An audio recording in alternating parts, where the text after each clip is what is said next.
Pastor tulis sendiri ialah membalas sidang saya sendiri.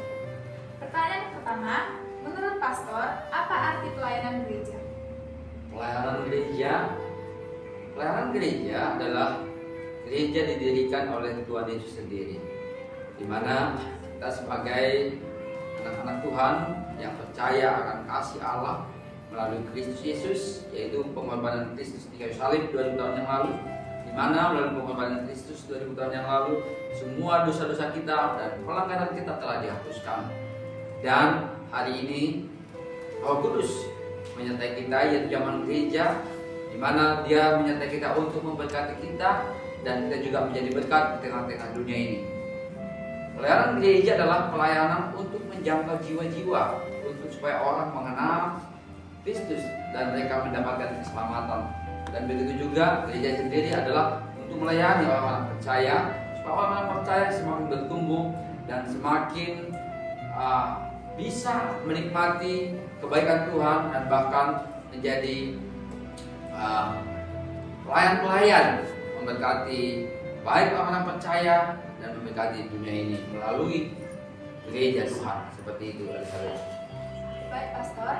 Pertanyaan yang kedua, bagaimana pelayanan gereja bisa diterima secara ikhlas karena ada tanggapan sebagian orang bahwa pelayanan di gereja ada dianggap sebagai beban?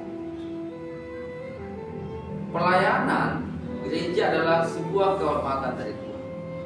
Jika Tuhan memilih kita, memilih saya untuk melayani di gereja, untuk melayani sesama, itu adalah kehormatan bagi saya, bukanlah beban. Karena saya menyadari saya bisa menjadi pelayan semua karena kebaikan Tuhan, semua karena kemurahan Tuhan saja.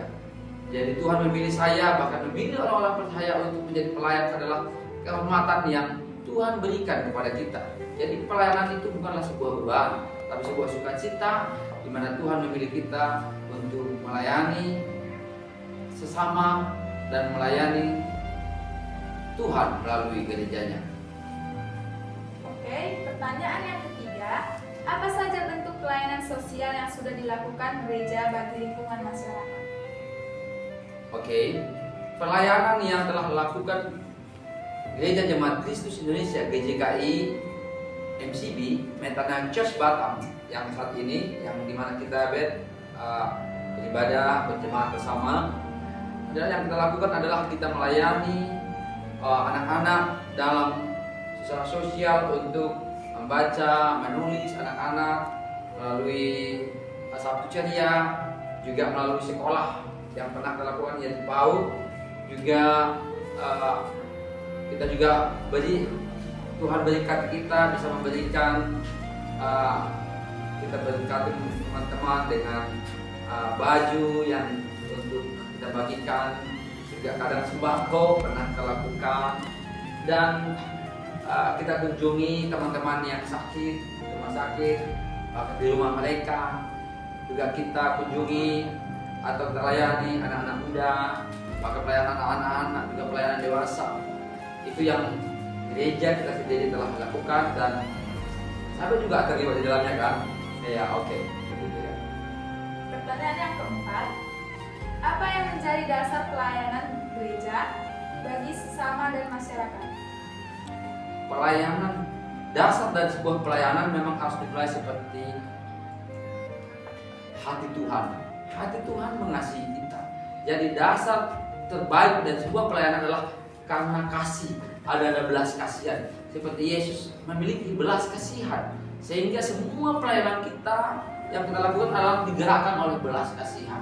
Kenapa kita mengunjungi orang sakit? Karena ada belas kasihan, dan itu belas kasihan itu Tuhan yang taruh. Kenapa kita juga mengunjungi pulau-pulau? Kita layani teman-teman kita yang di pulau. Kita ajari mereka menulis, membaca. Itu didasari oleh belas kasihan yang daripada Tuhan. Seperti Tuhan menyembuhkan orang sakit, itu selalu digerakkan oleh compassion, belas kasihan yang daripada Tuhan. Saya percaya itulah dasar kekuatan terbaik bagaimana orang melayani dengan baik ketika ada rasa belas kasihan dan cinta kasih di dalam hatinya. Begitu, Bet, seperti itu. Pertanyaan yang kelima, apa yang harus dipelajari gereja atau orang Kristen untuk melayani sesama?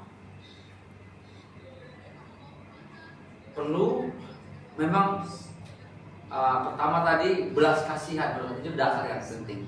Tapi juga perlu melakukan strategi, perencanaan dan metode bagaimana melayani orang. Kenapa? Karena untuk melayani orang perlu itu tidak sama. Bagaimana melayani anak berbeda dengan melayani pemuda, berbeda dengan melayani orang tua, lansia. Jadi dan juga kita lihat kondisi situasinya seperti kita di Metode Church Batam yang ada di Sagulung, beda juga ketika kita melayani ke pulau contoh ke Teluk Nipah, itu hal yang berbeda. Jadi perlu memang dipelajari cara mendekati, bagaimana menyampaikan kabar baik itu, bagaimana memberitakan Yesus dengan baik, sehingga orang lain tidak merasa terganggu atau dipaksa, tapi mereka menerima kebaikan Tuhan itu karena sukacita dalam hati mereka, dan itu perlu dipelajari. Makanya kadang kita perlu sekolah Bible study.